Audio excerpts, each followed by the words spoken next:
Sam. Hello, thank you for joining me. Yes. You were able to fill in last minute as my drummer buddy, who will be in a future episode, live stream.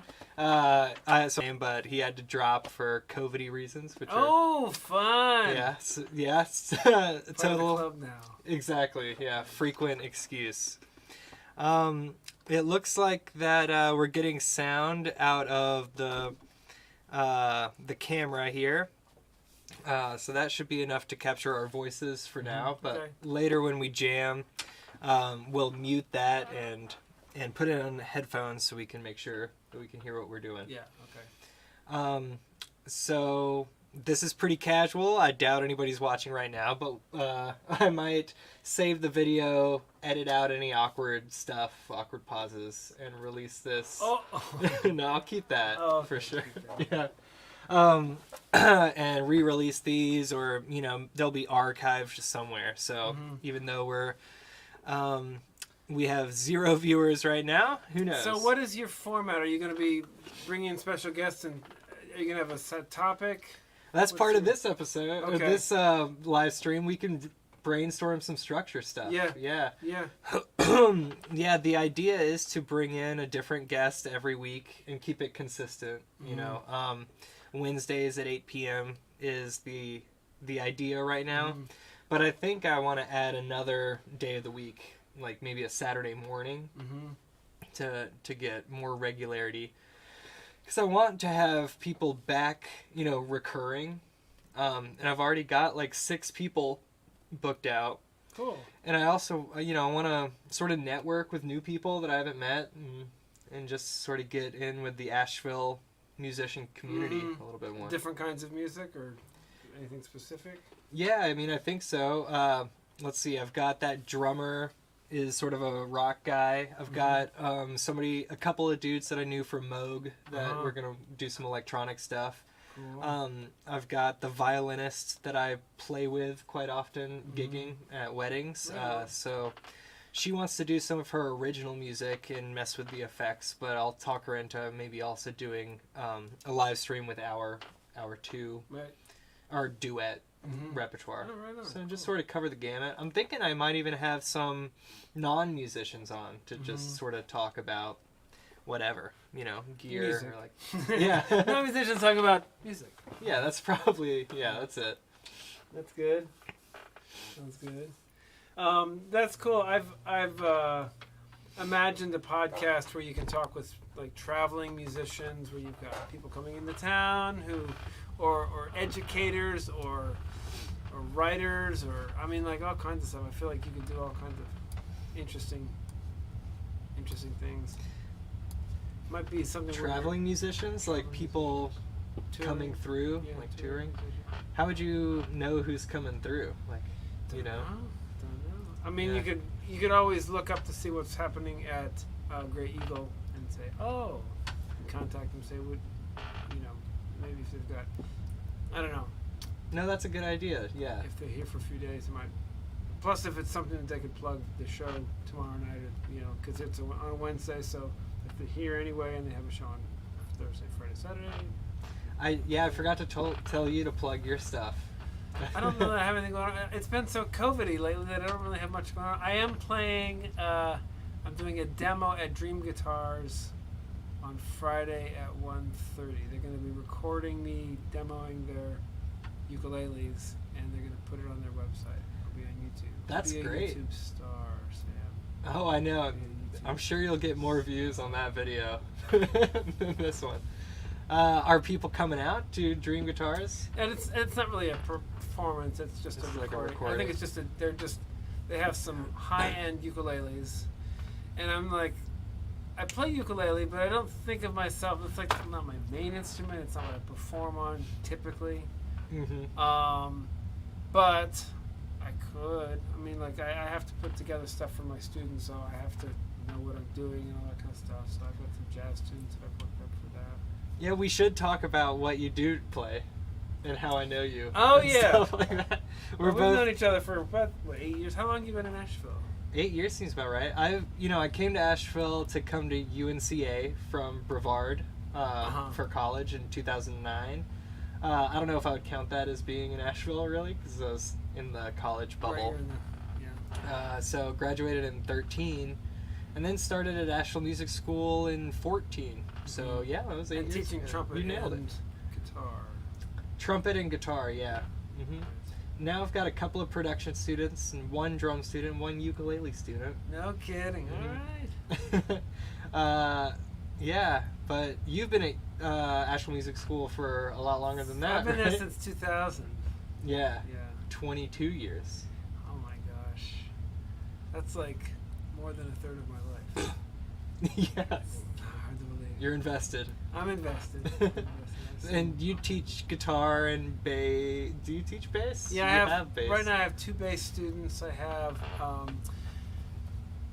I'd say most of my students are ukulele and guitar. I have 2 harmonica students. I have 3 recorder students right now. Really? Yeah. That many?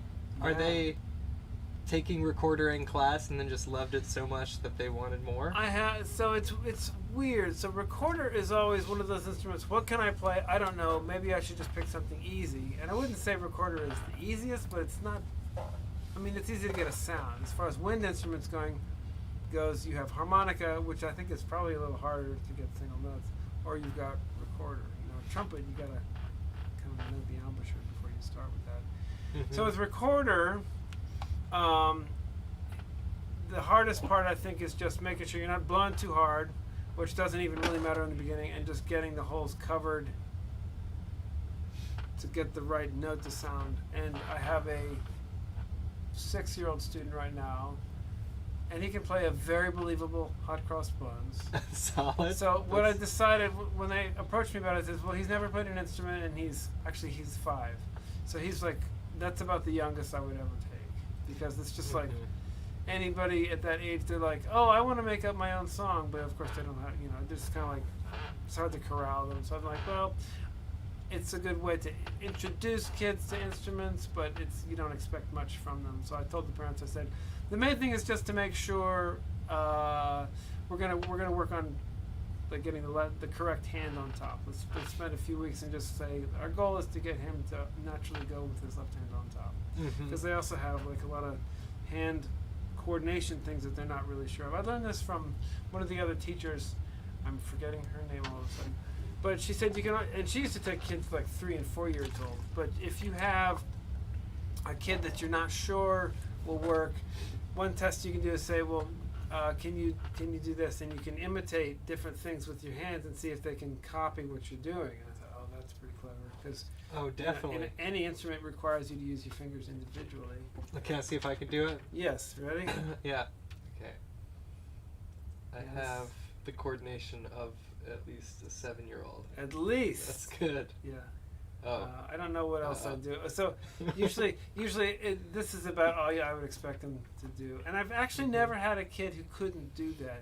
But she said that there's an age where you can't, like 3 or something like that, where you can't do that. It's just your brain's not wired yet. In which case it's like, well, don't make a kid try to learn an instrument if they can't do the basics. 3, yeah. Maybe just sit there and listen to music with Yeah. you. Yeah. Or group singing and you know, what's that called? Kinder music kind of stuff. Right. When does kinder music start? Do you know? I think they can start really young, like 2 and 3. I mean, some kids Yeah. can start an instrument. There are violinists at 3 years old who can play.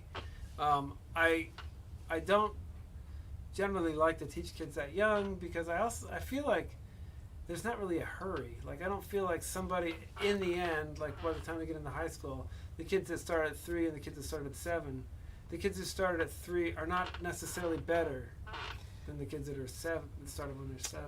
Maybe it's that laissez-faire attitude of their teacher. Right. If you're pushing that 3-year-old, you know, really cracking the whip, Yeah. you get a Mozart out of them. No, I don't think that's the case necessarily. And it's impossible. I just got a sibling of one of my longer time students, about a year or a year and a half. Their sister wanted to learn piano, And so I was like, I can lay it down a little bit on piano.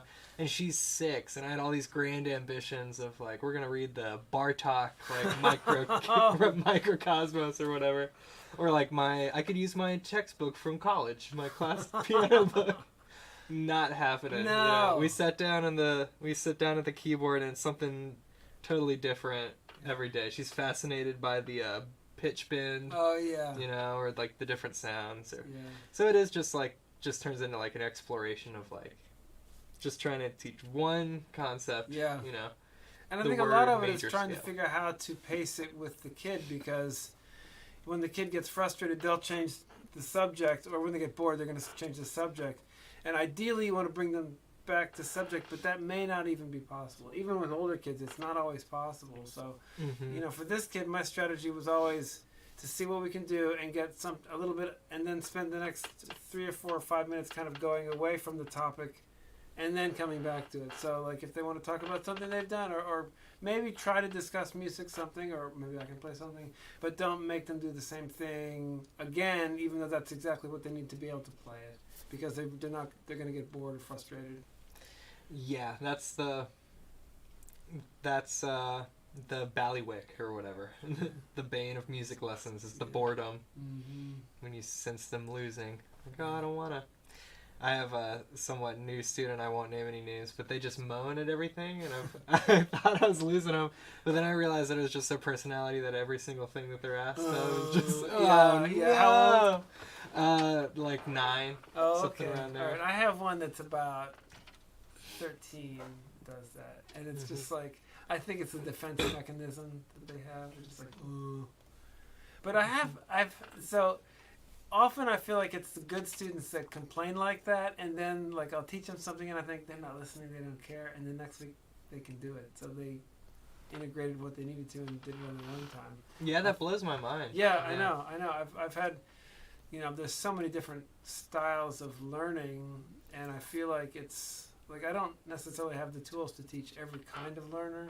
I have my bag of tricks, but then like every once in a while I get a student that has a new way of learning. It's like, wow, I didn't know you could learn that way. Or I'm like a much better teacher for the student than I ever thought I was. They come back and like, wow, you taught me so much. I'm like, really? Because I really thought you were never listening to me at all. And Right. I kept telling you to practice, and I didn't feel like you're practicing. And all of a sudden, now you can play. And I don't feel like I deserve the credit.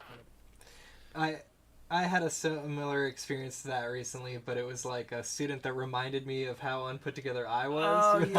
I love kid. those students. Yeah. It's like, okay, you're going to be fine, I hope, because... You got to practice your scales. And you're like, why am I harping on them about, yeah. That was my first student that went to college for music. Oh, okay. That felt really good. Yeah. He made it there. He took a semester off, and now he's Where there, did he like, go? undeclared. Western. Okay, Western, yeah. Mm-hmm. That's cool. Yeah, I like that. I don't necessarily think of that as the goal with every student, but it's interesting to see like kids that decide they're going to do it and they, what you did was great for them. Yeah, we share a student who's in the rock band that you teach. I don't think we've Right. mentioned that you teach at like a teenage rock band. I haven't paid the camera enough love during this whole thing. We have 3 viewers right now. Hello, thank you for joining us. That's Hi. great. Hi, Mom. Oh, Gray Murray is here. Oh. Hello, long time no see. Okay, y'all talking about how to teach is great. I'm about to start giving middle schoolers lessons, and I have no clue how to approach it. You've Any come to the advice right for one. Gray Murray. That name sounds familiar to me. That is hilarious because that's what I had just said. We share a student who's in your rock ensemble. Ears were burning. Yeah, he's like, Burning I gotta get in here. Ears. Yeah. Me, he says. Yes, exactly. That me. That's great. So, how to approach teaching middle schoolers? It's gonna be easier than teaching 5-year-olds. In a way. I don't know. Oh gosh. You don't agree? I don't know. See, middle schoolers, you have an agenda that you have to get through to them. A 5-year-old, you really don't. Like, it's not babysitting, but it's not like all my 5-year-olds that I've ever had. They don't have a specific goal. Anyway, that doesn't answer our one of 3 viewers' questions. So middle schoolers. So Can we mention his name? Is it okay to use his name? I did say Gray Murray already. Okay. I think it's public. Okay. He's commenting through YouTube, so anybody else who's looking at YouTube can see his comments. All right. So I think one of the advantages that somebody like Gray has over somebody like me is that he's closer in age. So they probably give him a little more respect. I'm an old dude. So they're going to try to get away with everything. Yeah. And I'm the bad guy also, so I'm going to tell them what they can and can't do. Gray is younger, so they're going to have a little more understanding. Plus, he's a good player, so they'll be able to see what he can do. Definitely. So I think that's good. Maybe they have some similar musical taste, although I know Gray likes Zeppelin and stuff. Right. Some things are timeless, but that used to be a go-to for me of like, oh, I'll show them this rock song, that everybody knows. But then more and more, the older I get, it's like all of a sudden it's like, oh, you're playing dad rock. Yeah. Yeah. Well, they just have never heard of, the White Stripes or something that seems so ubiquitous to me. Yeah. So I guess my best advice for teaching middle school is if you're teaching in a group class is it's trial by fire. It's like when I was teaching a classroom, they tried every trick in the book, and as I got more experience, I got more like classroom management kind of stuff, which I didn't realize I was missing until I was teaching in big groups, because I've taught kids before. I've taught middle school kids, and I've always had good, one-on-one is not the same, but when you've got kids that are feeding off of each other, then just getting them to stop talking is hard. Yes, definitely, and especially if you need to address one student. And maybe Gray can chime in and tell us if he's teaching one-on-one or in a group. But yeah, if you do have those group scenarios, it's important to like set up those rules right away, which I'm terrible at because I'm always like a little flustered. It's like a new project, it's new people, and oftentimes I'm trying to problem solve immediately. Like, oh, this person, needs to get tuned, or this person's missing a piece of equipment, and I don't take the time to just say like, all right, we're all not going to talk. Well, just to lay down those rules and get agreement right off the bat. I wish I did. That's something I'm working on in my private lessons too. Because usually, again, I get a new student and it's in the middle of like a huge block of students, and I've been teaching for a long time already. And then it's like, oh yeah, hello, this person I've never met before. Yeah. I'm already in the groove. Like, let's get to it, instead of like taking time to just sort of chat. Yeah. He's teaching one-on-one, so that's great. Take some time to chat. Take some time to chat. Be prepared. What I've done, I don't do it anymore because I teach all the time. But if you have just some ideas, just like if this is a beginning level trombone student, just think about what you were doing when you were middle school. I guess it's not really beginning, but like think about the kinds of problems that they're going to have with their instrument, and use that as a guide for the lesson. I guess that would be my advice. I wonder if it's all trombones, if he's teaching trombone or what. Trombone and guitar. Yeah. It's probably the same strategy. Yeah. Well, there's one hanging thread about dream guitars that I wanted to bring up. Are these ukuleles like? How high end are we talking? Because let's change gears and get into gear. I haven't been told, but I've not actually been to Dream Guitars, although I've known about it for a long time. I think it's all high end stuff, so I don't know, like a $3,000 ukulele. I don't know. Yeah, some of those guitars get into like dozens of thousands of dollars. I think, like worth as much of a car. When I was looking for my last classical, I was just told not to even go there. Don't even go there. Yeah. Don't even go there. But higher if you like luxury. Yeah.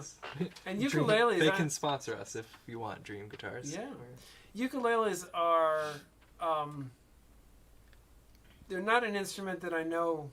I've played them for a while, but I don't know that much about them. Like I play low end instruments mostly. I play like $100 ukulele, which is good. It's good. It stays in tune for the most part, although the tuners are starting to wear out. My mother actually won. She said, "Do you need a ukulele?" I said, "Sure." My mother's 80. She's like, I bid on this ukulele at an auction because they're like, it's like for the Chestnut Foundation or something like that. She said, I won a ukulele. Oh. So she gives me this ukulele. It's a really nice, it's like a $400 ukulele. I said, well, what did you pay for it? She says, I think it was like $50. I was like, what? She's like, this thing sounds amazing. It's a great ukulele. And that's like the next one. Like, these are still production level. You can get them at Guitar Center or Musicians Workshop or any of those places. So this is recent? This is just got a new... 4 years ago. Okay. So not too long ago. But these, I suspect, the Dream guitars are going to be like super, like several $1,000s. So I'm kind of curious to see what a several $1,000 ukulele would sound like. Yeah, that's exciting. Yeah. And then you'll get recorded. Yeah. Got to practice. Got to get my chops up. Are you going to sing? Or just... Gosh, no. Okay. Heck, no. Are you going to play chord melodies on a ukulele? Yeah, I think I will. You got any tunes in mind? I do. Do you have one here? I do. I'll show you one of them. Banter. So, I guess my main thing with the ukulele is that there's two common tunings. One has a low G on the top, so it goes G, C, E, A. And then the traditional tuning is probably like this one, which goes high G, C, E, A. My dog, yes, please. And I usually play with the low G on the top.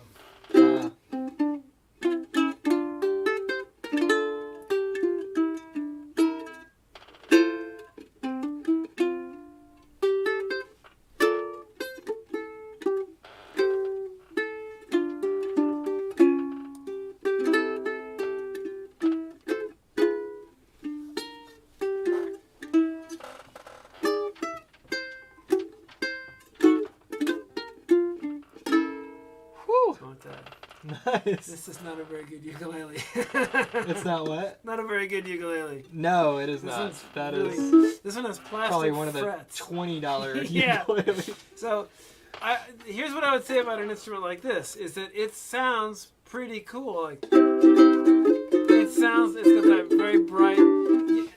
The Waterman it's a cheap ukulele. You can bathe with this. You can run this through the dishwasher. You can take this to the ocean.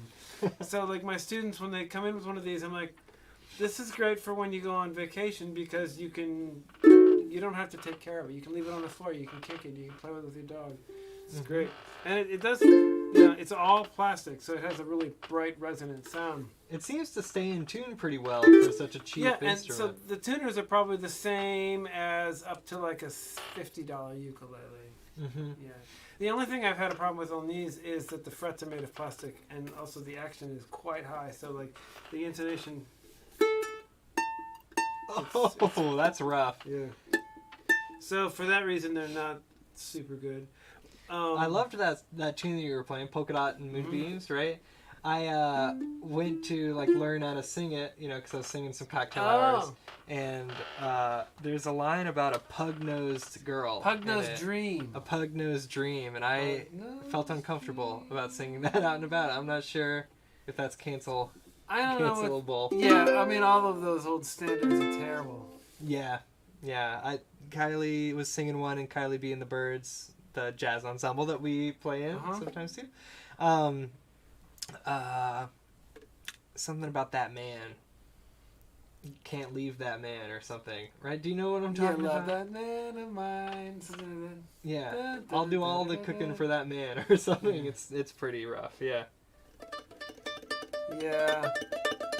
It's interesting to look at music, like the old time music is horrible. Old time is like super racist and super, but it's weird. It's like, I don't know, like, I think you have to have a nuanced understanding of the music to appreciate it and not just say it's bad and we shouldn't do it, because if you took away all the music that has something offensive in it, pretty soon you'd have no music. And if you clean it all up, all of a sudden it's a little bit like, I don't know, I'm not a big fan of censorship. I think that's one of the things that my generation and the younger generation probably don't agree on, is that we can both agree that something like some horrible thing that you wouldn't use in public, I don't feel like you should just erase that from history. I feel like you need to understand it, and embrace is the wrong word, but at least understand it. But I feel like a lot of younger people feel like you should erase it. You should clean up history and make it so that it's equal for everybody. That's not how history was. It's not. But I'm not going to have an opinion on this because I don't want to get canceled. Oh, good. I think I probably straddled the line. Yeah, I don't know what the younger folks are feeling, but I think that so much canceling, so much about that is like a myth in a way. Anyways, I don't know if anybody, or I think people that are preaching that are misled somehow. You know, because I think it is okay to be very critical of, you know, the of things that we could do better. Well, so Me Too's a great example. I mean, I think that if we hadn't had all of that stuff come out, the problem wouldn't have been solved. And it's not solved yet, but it sure is on everybody's minds now, and I think that's been a really good thing. Absolutely. Yeah. I know. Yeah, watching movies pre-2016, it's really different. That was only 6 years ago. Yeah. It's crazy to think about. Yeah. All right, let's take a break and look at if this is actually streaming to everybody. We know we got YouTube going because... let's see what we got here. It looks as though Facebook is online and YouTube is online, Twitter, LinkedIn. I don't know why I'm streaming on LinkedIn, but Twitch, it seems like it's having some issues. Let's see if I can get in here and double check before we get too political.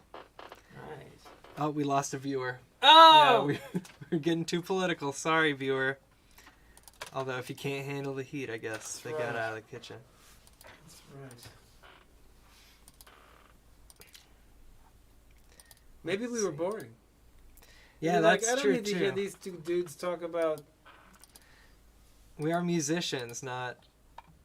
Well, I don't know. I have a philosophy degree. We can get away with it. All right. Yeah. All right. That's cool. Yeah, Twitch is not loading, so I don't know what the deal with that is. Oh, okay, we got it. We're in. Are we? No. Oh gosh. Did I not open it correct? Chef. So this is me learning about how to stream. Everybody can stream me looking at how to stream. Yeah, I'm not even actually sure how to check and see if I am online. I guess I should go to my channel. It does say that I'm live. Oh, yeah, I'm right there. Let's get some feedback going on. That's a while back, though. Okay, good. So now if I check here... Huh? Are we still broadcasting? We are still broadcasting, yeah. Sorry, I said take a break, but what I really meant was become not interesting to watch. I was going to go check my hair in the mirror, but I won't now. Oh, man, I just feel like I have stuff on my face this whole time. I'm so nervous. What didn't you tell me? I just had a barbecue sandwich with extra mustard, and you didn't tell me it was all over my shirt. Thanks a lot. No, you look good. Oh, I like this, yeah. Very, normal dude attire. Dude. It's like a normal dude. Standard. Yeah. I'm wearing my normal dude costume. Yeah, basic normal dude costume. Understated. What? That's right. I'm glad you didn't show me up on my first stream. I'm sort of concerned about the background. Can you talk to me more about how do you feel now that we're half an hour into the stream? Mm-hmm. Just chatting it up. Well, we got lots to talk about. You and I have plenty in common. We can just do this for hours. That's true. 6 or 7 hours. We'll go till 2 a.m. 2 a.m. maybe. Be like, man, these dudes never stop talking. Just keep talking.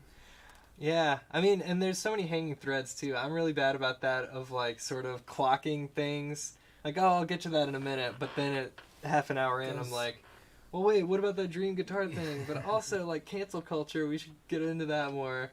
You know, and there are just all these avenues to go down. But I would love to just chat with you about, like, some of the gear that we're using to record and how this is all happening right now. Yeah, so show me what's going on, because I'm strictly a B-flat guitar player.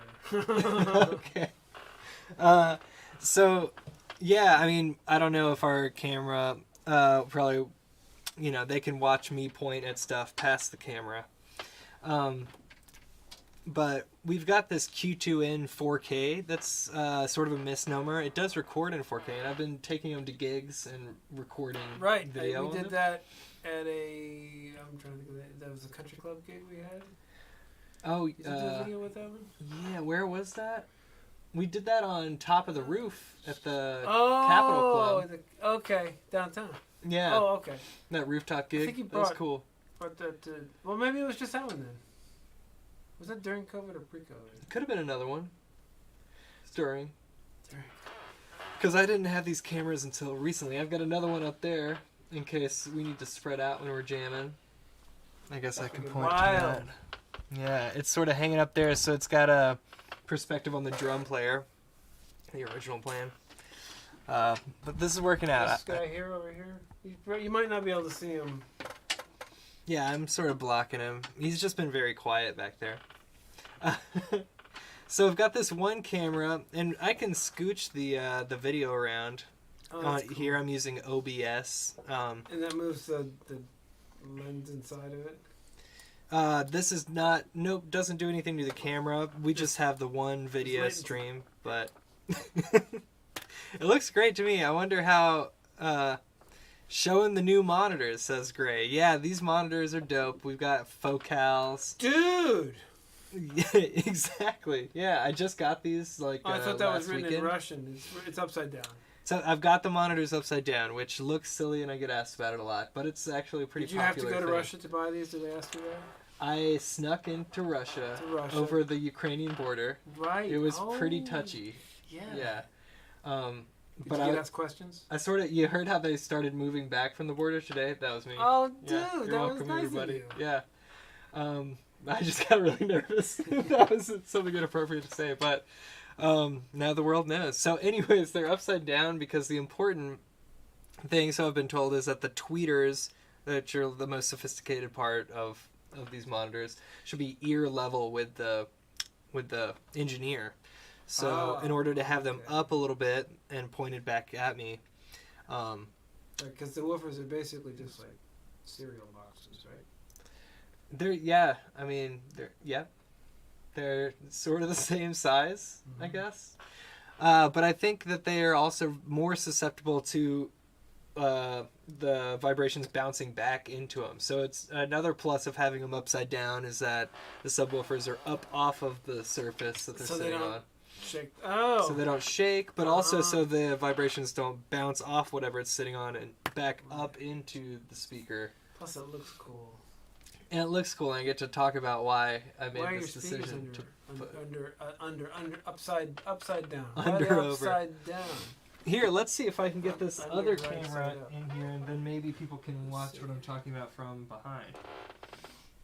So, I haven't actually tried to get them both at the same time.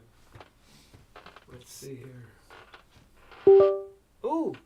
Ooh! It seems as though I'm recognized. I'm being recognized. And I'm going through this very slowly. We're using this OBS program to do stuff like that. I can put my little Urban Music Studio logo here. That's good. And I can move our camera around. It looks like a treble clef and a bass clef and a little bit of a staff on the side. Our music studio. We got 3 little dots that symbolize lessons, performance, and production. Oh man! Thank you for your enthusiasm. Slick. I appreciate it. It took a lot of workshopping. Yeah, I bet. I'll tell you that much. That's cool. Let's see. We're gonna do this video device 2. But how do I tell which video webcam from each other? Ooh. Oh, okay. That's the one we want. I'm having an out-of-body experience. So now this has taken over our other one, so we can drag it right here. So can they see your screen also, or just from the camera view? So they can see the back of my head now. They can see what we're seeing. Do I have any on wax that. in my ears? We could zoom in. Which way? I hope they notice looking the on disco this one ball. or this one here? They're looking on your left hand, right? Because whatever we see, this is like our little monitor of the stream. Yeah, give that some love. It just got a lot darker. Oh yeah, my little. I bought this really terrible sort of LED light to give us some light. It actually was doing its job though, because now that it's not here, we look a little darker. Missed the light. Show me the light.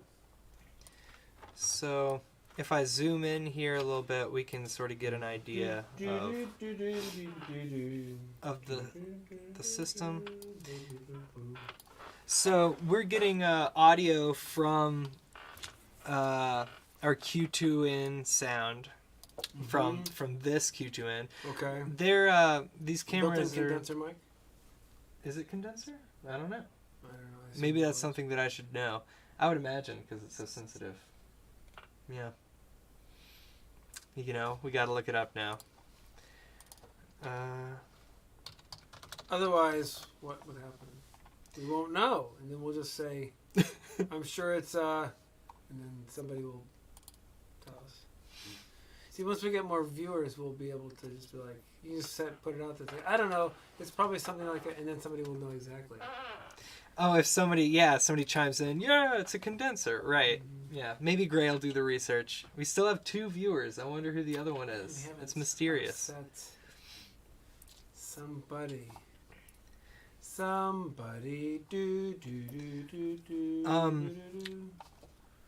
We can sort of switch back and forth between camera angles. Oh, that one seems frozen though. Unfortunately. Frozen. Huh. Like the movie. Let it Or go. the yogurt. Maybe I should let it go, Let it determining go. whether that's a condenser mic or not, because I can't seem to find it. But there are 2 microphones. It's stereo imaging. Oh, nice. So that's good. Cool. It seems to be enough to capture our voice, but I've also got that condenser mic picking Is this us one up. hooked in as well? Mm-hmm. Oh. Uh-huh. This one's fancy. Does it make noise if I touch it? This is a bad idea. Makes a little ping. It But they're does like, seem "Oh, to we be just lost really a view." rocking No, I'm it. just kidding. Just Right? lost a viewer because they didn't like what I did. The Q2 in. Oh, Gray's really paying attention to us. That's great. Thanks for tuning I'm in. impressed, Gray. Because we are not saying anything of any value right now. That's true. I'm sorry. I was trying to And talk I also about. think you can see the side of my head. Oh.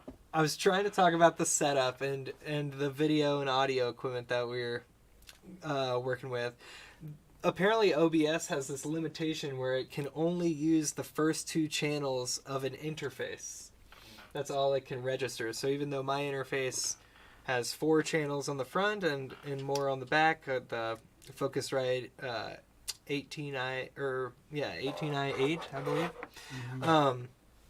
I can only use the first 2. So right now we're using it for the mic, but once we want to jam, we will reconfigure everything and use the mixers to get more channels going on. So yeah, we're gonna jam soon. What did you bring? I see a little case I over brought there. this little guy. This happy little number here.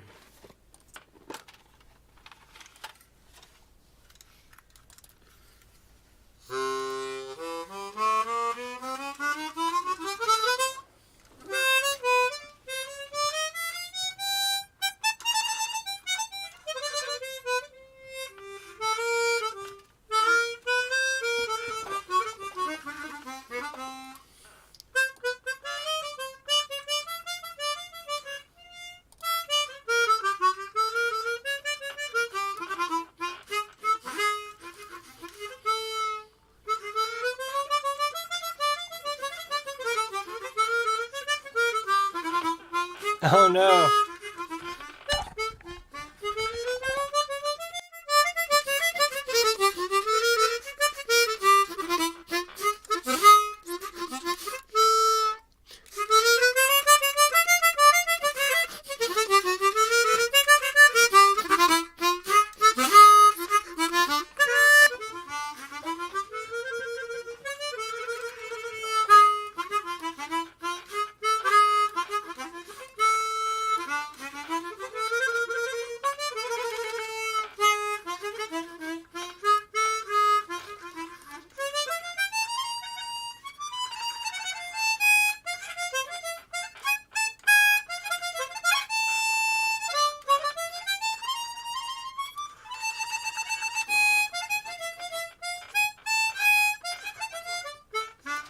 All right, thank you for the waiting music there. That's great. Sure. That's your chromatic harp. It's a chromatic harmonica. Yep. It's 2 octaves? 4. 4 octaves, okay. Nice. Okay, so you've got 7. Is it set up in C major? And then you activate accidentals? C major.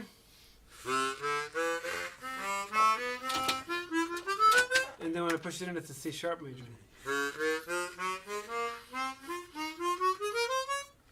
Okay, so you're always sharping everything. Everything is always sharp with the plunger in it. Yep. So there are 16 possibilities in 4 holes. There's a blow and a draw, plunge in or plunge out. What's so is there an intervallic difference between a blow and a draw? Yeah. So okay. So it's tuned. So a C scale goes like this. So it goes blow, draw, and then next hole is blow, draw, and then next hole is blow, draw, and then draw, blow. So that anytime you blow on it, it's a C, E, G, C, E, G. So it's a C major triad when you blow. It's a D minor 6 when you draw, because that's all the other white keys that are missing in a C major triad.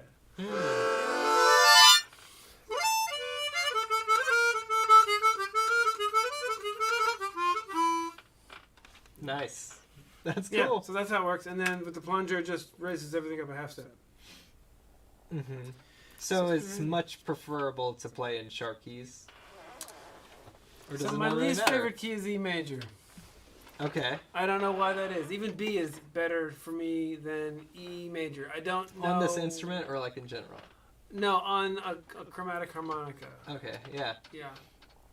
I play with Ryan Kajenka, and he has a song called Big E. And I was practicing it. I was like, damn, I cannot get this. Like, I'm just hitting all these wrong notes. And I can play chromatically. I played all 12 keys. You got to practice, just like any instrument, you got to know all the keys. But E major just does not feel natural. I can't seem to break the code on that. But like B flat is awesome. F is great. A flat's fine. I think I Okay. just have to change my mind and say maybe it's the key of F flat, not the key of E. And then Sure. F flat. probably not. That seems like a lot of flats. It's like what, 10 flats maybe? Something up there, yeah. But you're trying to think about sharps with that, right? Yeah. So one of the reasons I think that say the key of B flat is good is because I've got a G A all in the same. G A and B flat are all the same.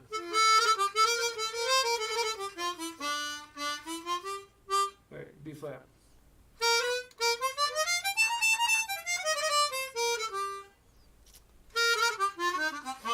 I don't know. There's something about it. And also there's like when you move up the instrument. No, wait. When you go down and plunge, it's this one hole and the plunge is the same distance. So it works great if those notes happen to fall in the key. But if you go up and have to plunge, then it's 2 motions. I'm theorizing. I don't know. I think also part of it is that I just don't really get much call to play the key to E major. Do you gig out with this a lot? I mean, Yeah. Are you in Ryan Kajenka's band, Sirius B? No. That has like 9 people in it? No. Does that still have like 9 people in it? I think or so. am I mistaken? I think so, yeah.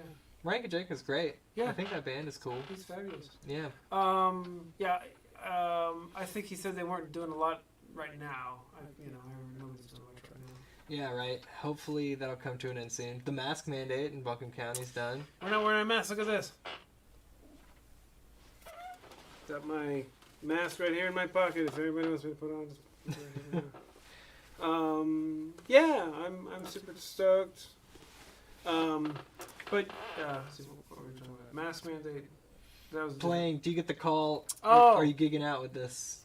So I play.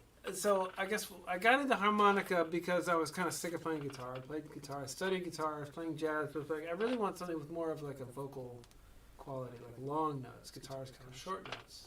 Mm-hmm. And one of my students came in. He goes, "Do you know what this is?" I said, "No. What is that?" He says, "Well, it's a chromatic harmonica."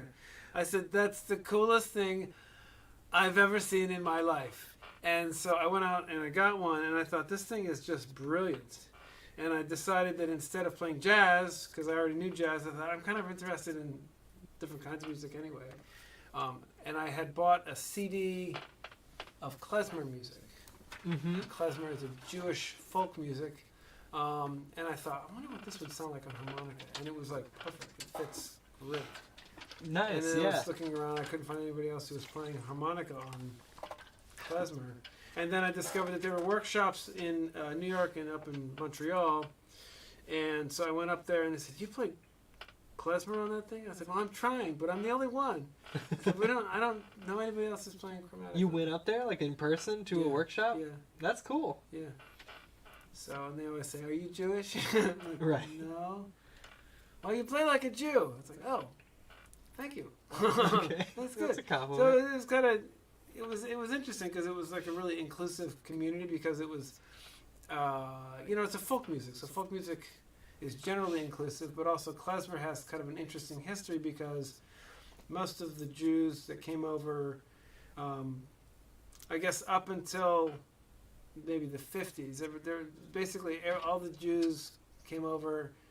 Well, how do I put this? So, the Holocaust created a cultural vacuum, not just a human vacuum, but a cultural vacuum. So the Jews that got over here, a lot of them had kind of a dissonance with their own culture, and the music is very personal. But in a way, it was like we're in a new country. I don't, it's not something that I'm looking to deepen my knowledge of. I want to be an American. I want to listen to rock and roll. I want to listen to country music. I want to listen to American music. I'm an American now, and so young people in the '60s weren't really interested in klezmer, and so the old guard, the ones that had come over before the war or who were practicing, who were playing klezmer, they got less and less gigs because Little Jimmy wants a rock and roll band for his bar mitzvah. He doesn't want Shlomo's klezmer band. Nobody wants to hear that anymore. Go back to, the old country for that stuff. And so in the 80s, it started to get kind of rediscovered. Mm-hmm. There's a handful of people that were looking up some of the old musicians that survived the Holocaust, and also talking to Romani, who were playing a lot of klezmer music, and rediscovering these tunes. And so there was a revival, and a lot of people that were learning how to play the music were not really even knowledgeable. They didn't grow up with klezmer. They were Jews who didn't know the music any more than they would know Indonesian gamelan music. It was exotic. And there's like a collection of standards, like in jazz. Right. Yep. And so one of the projects was to find these old recordings, old acetates and 78s and 45s and all this kind of stuff. There was a lot of stuff recorded in the United States, and there was also stuff in Europe, but it wasn't really maintained. So they had to go back and they had to find these recordings and figure out kind of the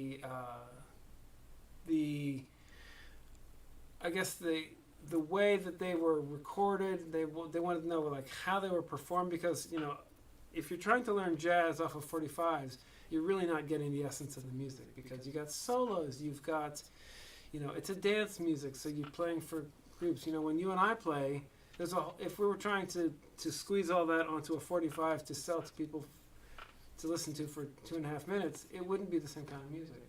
Yeah, definitely. Like the little Victrola 45s that only play for 2.5 minutes tops.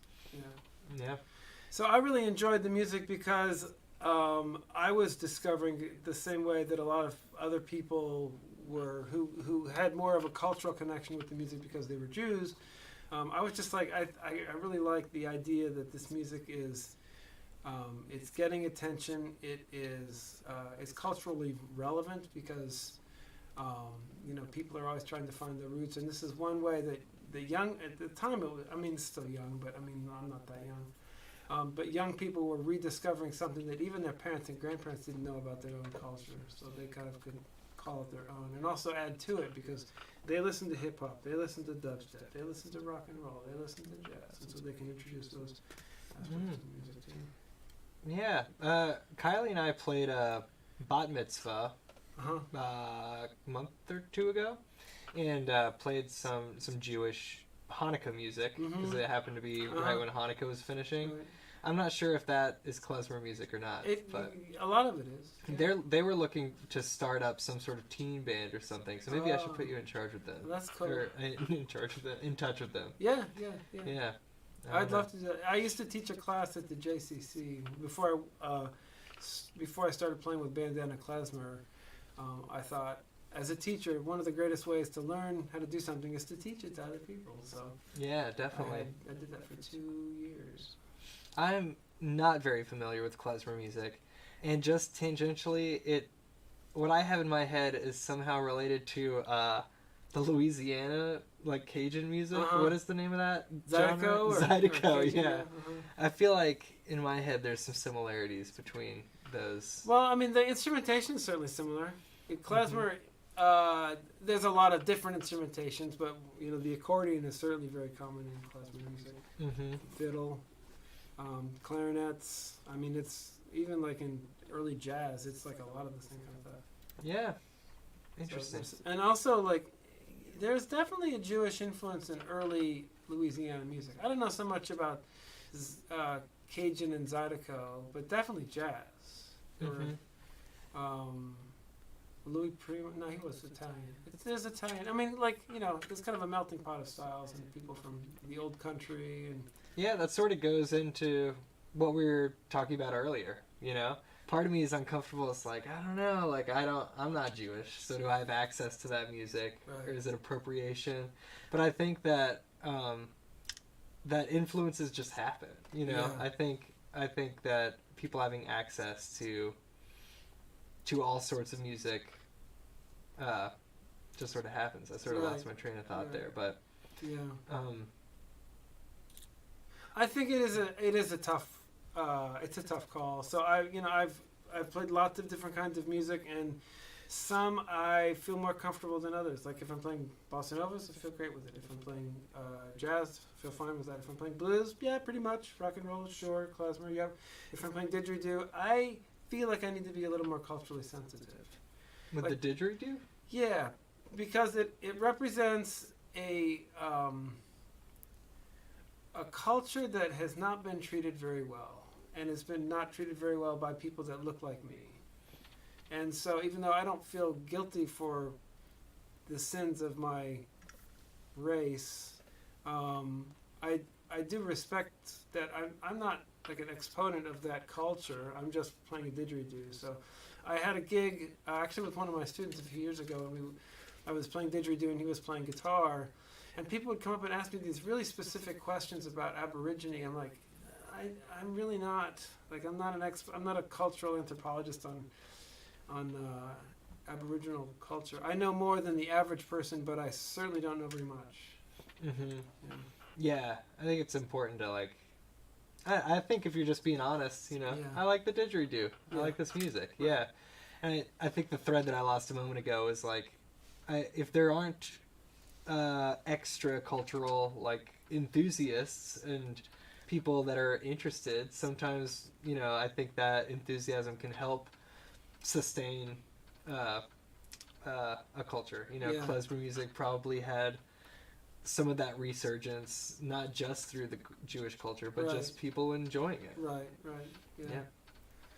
Yeah, I mean, it's a folk music, and I do think that people are generally interested in music that's not super polished and intended to be sold to the masses. So I think that was part of it. But there is definitely a thread that I don't think it would have survived if it hadn't been for Jews rediscovering their own culture. So I don't think somebody like me ever could have accomplished what Hank Saposnik or Hank Kosnetsky or some of the ones who really did the work. I mean, I'm just a performer, and I play in Jewish bands with mostly Jews, and I've done my homework. So that's about all I can say. I don't know anything really about Jewish culture. I don't pretend to. But I know a lot about the music. Yeah, that's cool. We are almost at the hour mark and we can jam. But I think for a while with our jazz band before the COVID times, we were talking about like playing some go-go music, and like some of your compositions were very like go-go music oriented, which is such a niche like location of genre. And then also the like island music. What was that genre? I'm blanking. Oh, like on lounge or like Exotica. Exotica. That is such a cool. It's like what we're talking about, but very self-aware of it. Right. Or at least after a time, because it's composers that were in the Pacific in World War II bringing that sort of music back, and like tiki culture. Yeah. And it was just like they liked Very that culturally island. inappropriate. Yeah, exactly.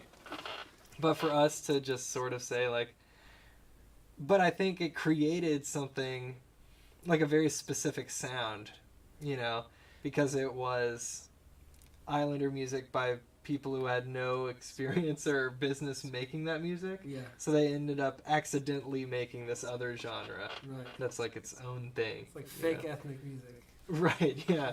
So I think sometimes even it's like maybe that was wrong of them, but it was born, something new was born, you know? I guess the only way to know if it's wrong is if people tell you it's wrong, and then you have to question it. It's like, well, is it wrong, or, you know?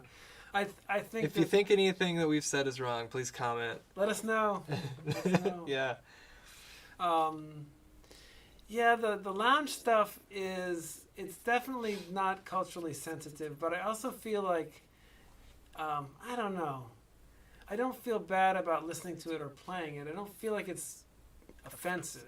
It's not degrading other cultures that I can think of. But, you know, I'm a white dude, so what do I know? I mean, like, I'm probably guilty of stepping on people's toes every day and don't even realize it.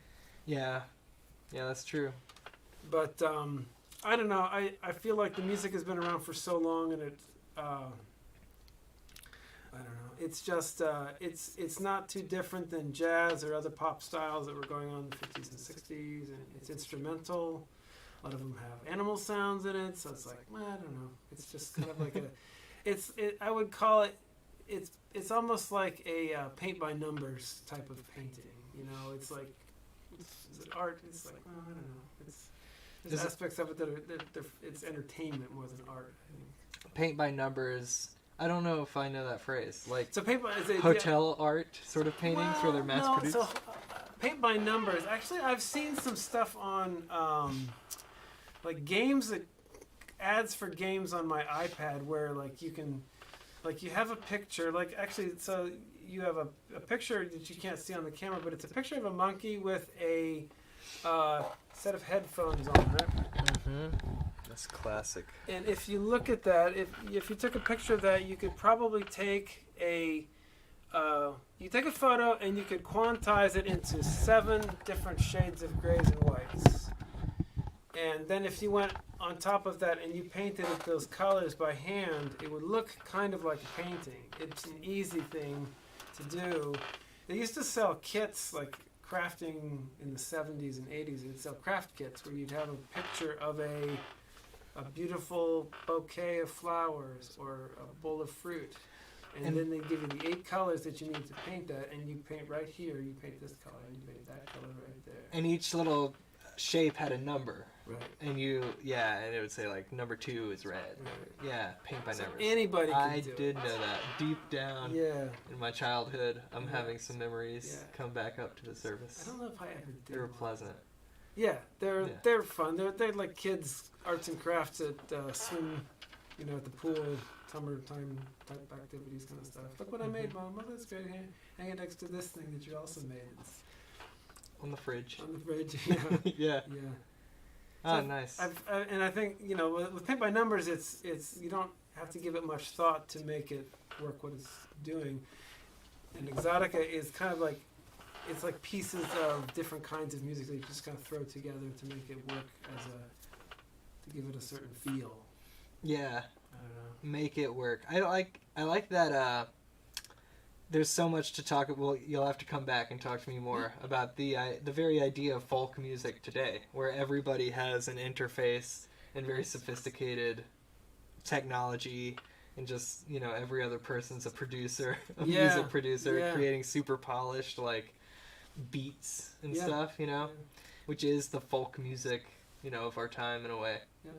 I wonder how unproduced it'll sound in the future, where we're all just listening to like, I don't know, beat like Morse code.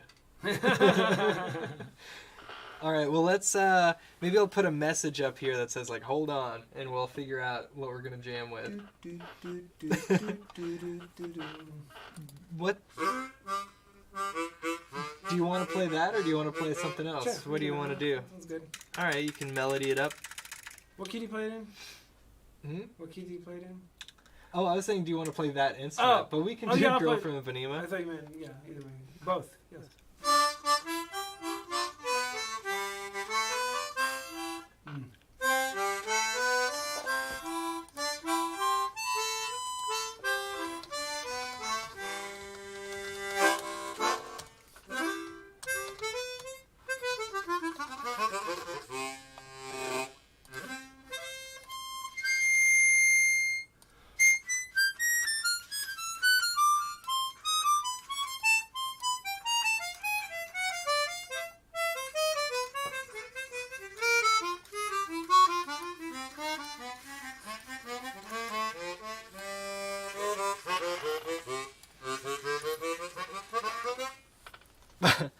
Play it in E, says Greg.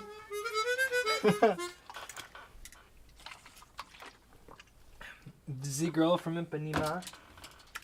Okay, so what do we need? I guess I'm gonna set up like sort of an atmosphere of All right. synth gear for you to just rock over. Oh, all right. Is that sounds okay? good. Sure. See how that works. Or I could play guitar. I don't know. What do you think? Guitar is more folky. That's sort of in line with what we were talking about. Play guitar. You want me to play guitar? Okay. Sure. Well then, I guess we're actually pretty set up because Is that the headphones right over there? actually, if we're not using any synth gear, then we don't need the headphones because we don't need to have anything playing. We To don't listen need to. no stinking headphones. That's right. We don't need no stinking headphones. I'm gonna get this all perfectly placed. Oh yeah, they should be able to hear us real nice.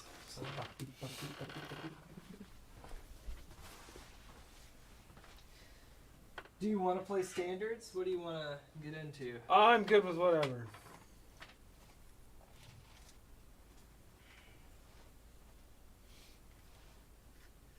Are we off air right now? Well, they can hear us. They were told to hold on. Hold on. Little Missy. Little Jimmy.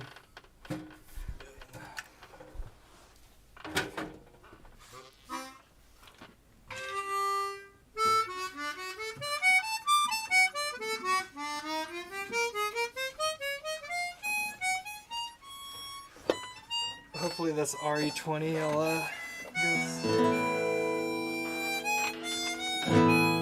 get enough sound.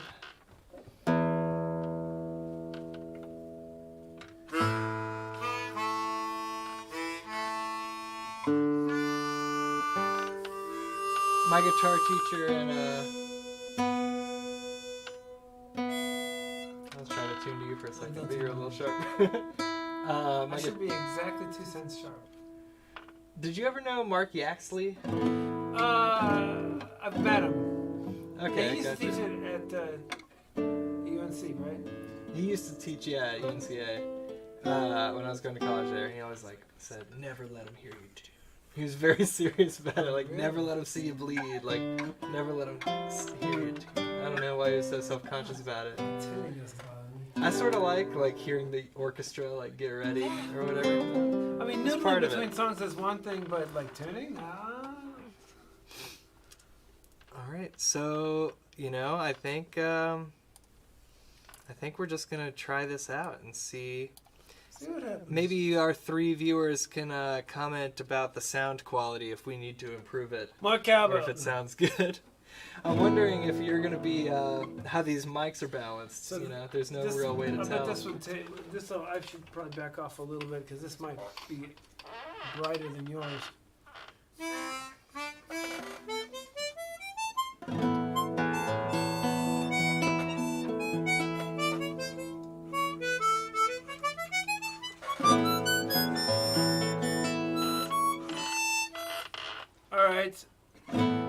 right, what do you want to do? I'll take the hold on off. No need to hold on anymore, everybody. We're back. Hold off. Hold off. Why We are hold here. off and hold on, not opposites? That's a good They're not question. opposites. Hold off. Hold on. They're almost the same thing. Anyway, that's not why all of our fans have tuned in to hear us this evening, is it now? We can have this discussion. Let's table this discussion. All right, what do you want to play? That was a great discussion. Thank Oh, you for chatting with you're me welcome. for an hour. That's good. This is the structure. We didn't really get into brainstorming the structure of this stream. I think it'll come together as I do it more. Maybe I should research some hosting duties. Joe Rogan. No. Listen to lots of Joe Rogan. Scott Ackerman is my hero. Oh, okay. Yeah. No, not Joe. For me, it's a Joe Nogan. Okay. Yeah, I'll go there. I'll make that sort of joke. I'm not over it. So yeah, but the idea of the stream is that we're gonna do an hour of a chat and then an hour of a jam, and now's the jam time. So why don't we play something? What keys do you like on that? I don't know. I can play any key. All right, maybe A. Sure. Keep it nice and light at first.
That's a good place to start.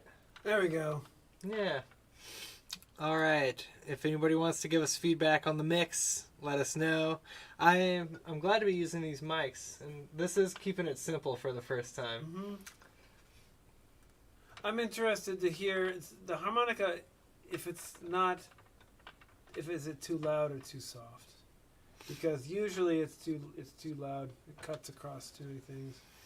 Especially like normally when I play, I have a mic right in front of me, and if I'm using Kylie's mic, they have it mixed so that she can sing like at a comfortable distance, like maybe as many as 2 inches away.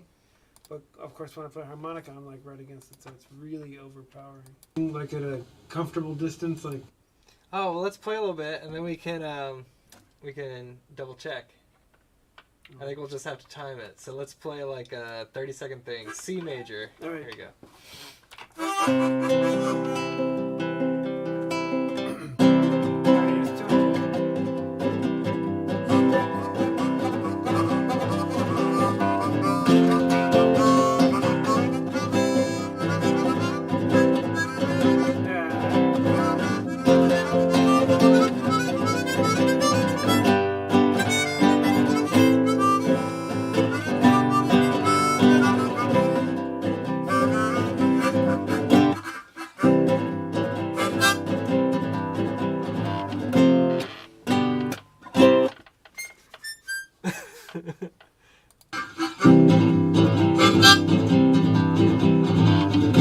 I didn't catch it soon. I was too excited. Alright, I bet that sounds really terrible for the, it sounds very terrible for the listeners probably, but hey, I'm glad it's all working. Yeah.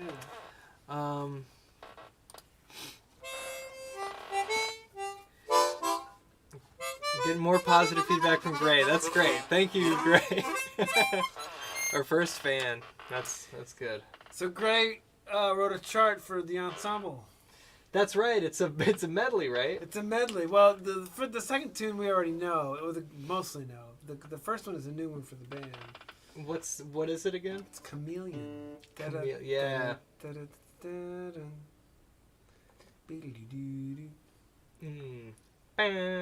Yep. Yeah, I'm anxious to whip that out, but I don't know that at all. I used to play it. I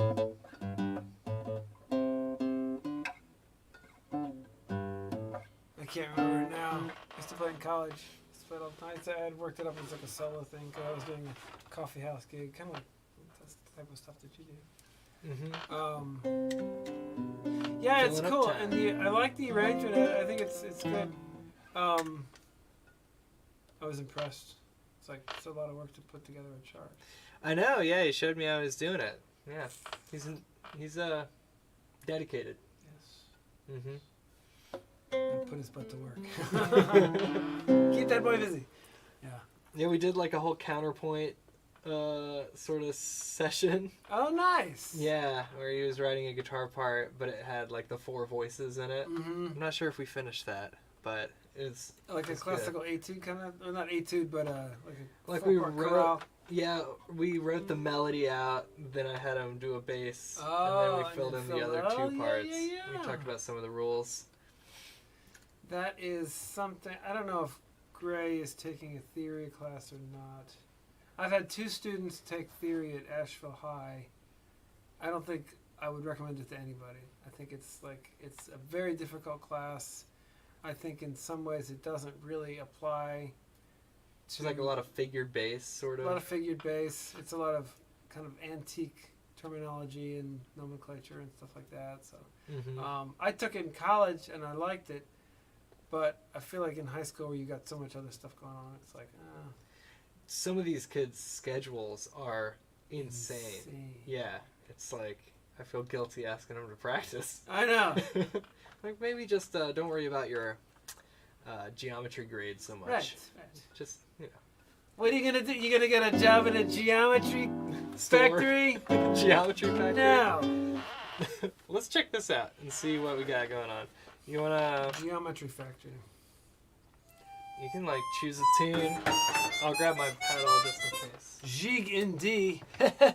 That's what she said. It's disgusting. Let's see here. Gymnopédie. Habanero. Love it like a burger. Halo. You got Beyonce, Blake Shelton, man. You got everything. Yeah, I sang that Blake Shelton tune for a proposal Easy. not too long back. Oh, Let out my twang. there you go.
Nice.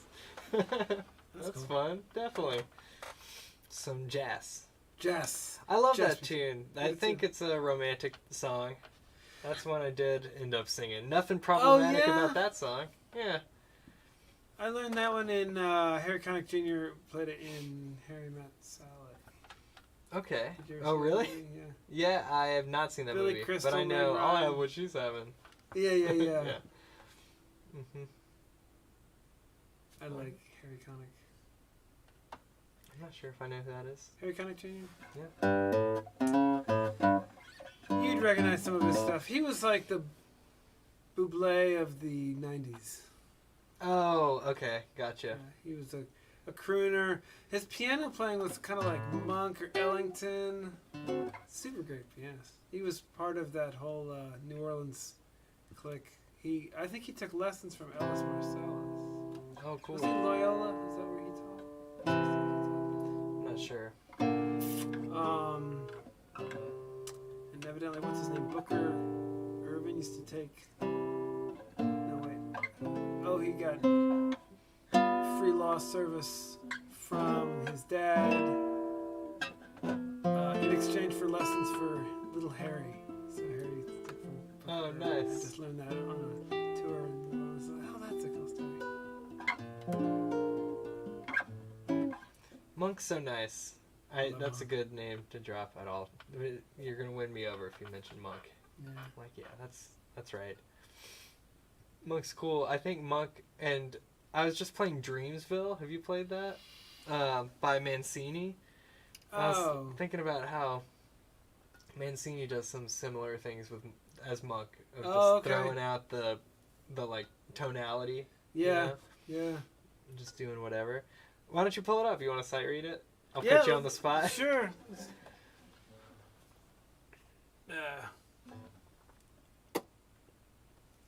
Dreamsville. You can even choose the key. So window or Dreamsville. Where's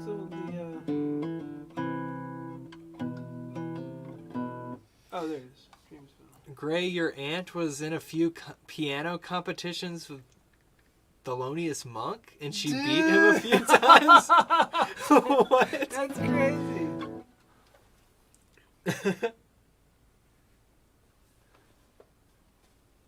Uh-oh. Wait, you're getting into the weeds here. Let me Alright, get you done, yeah. back. I broke it.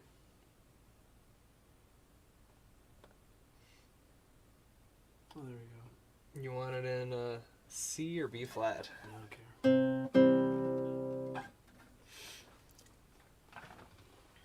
All right. It's a ballad. Okay. I will try it. I'll sight read this. All right, here we My go. sight reading chops are. Okay. Already go.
I don't see what's the second ending. We both missed it. No, blew it.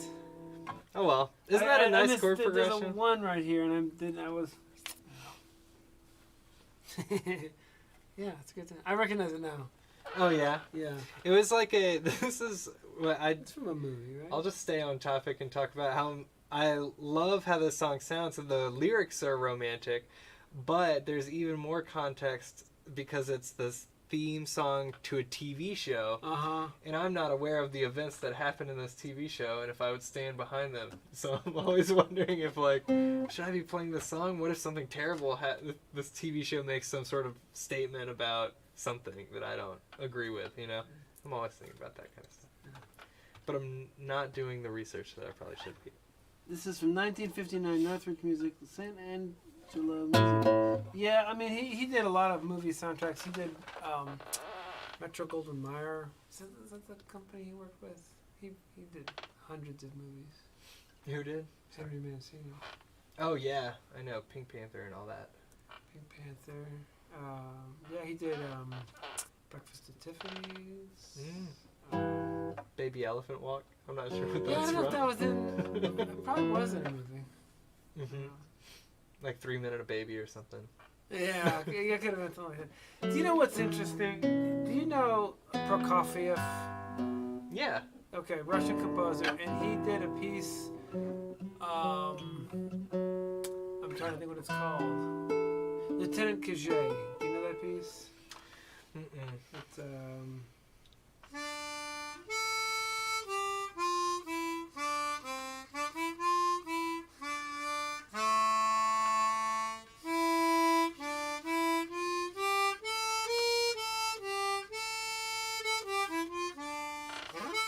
Is this something there? Mm-mm. No. Wish I could say. So he did a lot of heavy stuff, like heavy Russian. Did like a Imperial March version for Romeo and Juliet. It's like, you know, Mancini did a Romeo and Juliet also, and he did a very romantic, kind of sad one. Prokofiev has this really heavy, the kind of thing. Mm-hmm. So he was, I guess, typical of the Soviet. Anyway, I love the piece of music, and I thought, I know it's from a opera or something, and I did a search, and it's from a movie from like the 20s or 30s. It's either a silent movie or like a talkie. And it's basically like a Three Stooges movie. The movie is like ridiculous. I was like, this is so bizarre. Just the most epic driving, like Yeah, Russian yeah, the music is so much more memorable than the movie. The movie's funny, but it's like, it's like, wow. You can imagine like a Three Stooges movie and the music is just like epic. That's great. Yeah. Is it long? Is it like a symphony, like a It's- 45-minute so- sort of movie? The movie is pretty short. It's like an hour and 20 minutes. Mhm. And the music, I don't think it's 40 minutes. And a lot of the movie is just like little pieces of the music. Oh, It's right. not all through composed. Mhm. Yeah. Well, that's interesting. But this is supposed to be the jam hour. Speaking of not, yeah. Let's do this again. Okay, I'm gonna keep an eye on. So there's a one right here for everybody in the audience. There's a one right here that got cut off, and both of us missed that. We played rest. That's why. Yes, that's. So from here, our 1, 2, excuse. 3, 4, 5, 6, 9, 10. That's how it's supposed to be. Second. Okay, again from top. 6, 9, 10. Yeah, so we play here and then go to the second end, right? Yes. Yeah. Yeah. But are we doing the second? Yeah. No, we'll Let's do do it from the top. Okay. Okay. Sure. Okay. Ready and.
how he ends on a C.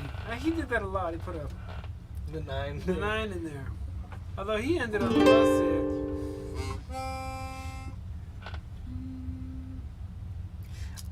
It's pretty. In that we end up with so many like minor 2/5s in a row. And it really rides that like half diminished more than I've seen in a while. You know, Yeah. it's unusual.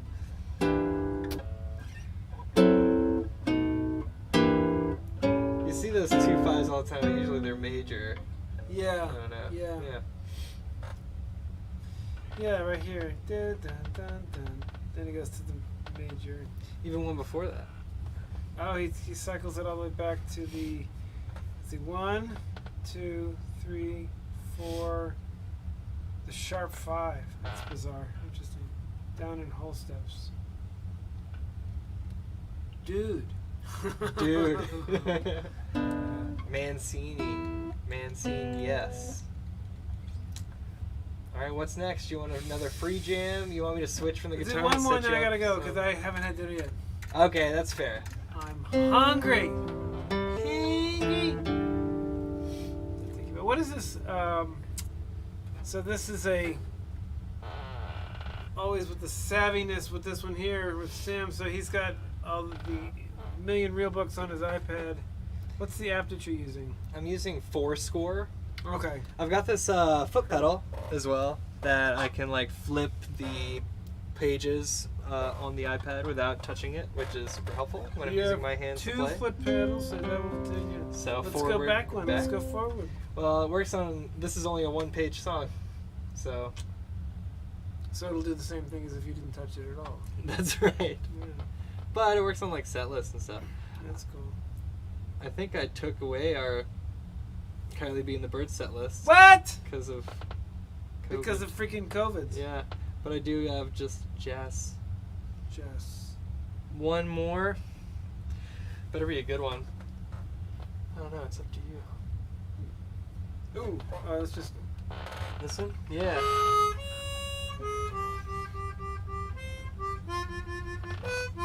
I think we've played this one before in Carly B. Totally.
fine until right there, and then I You beefed it.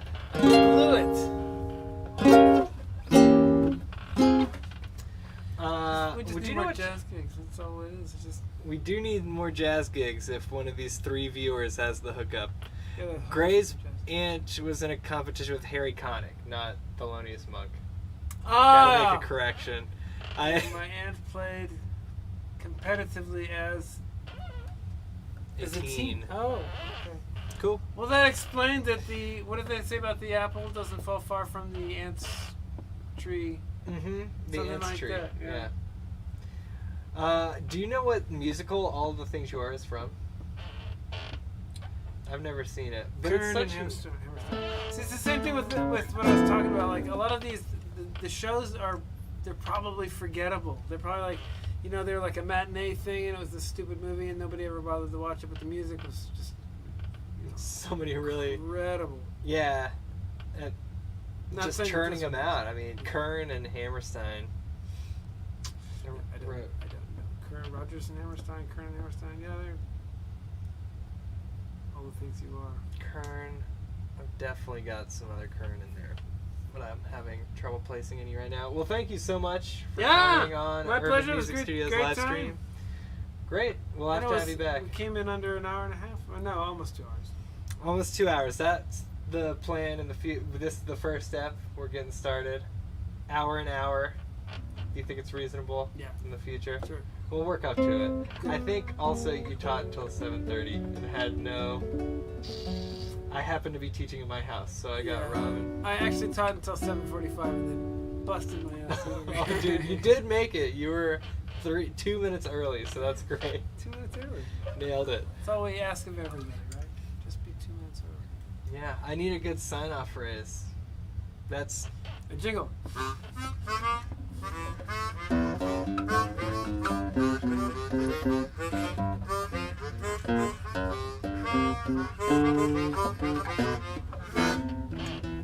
Great, thanks. All right.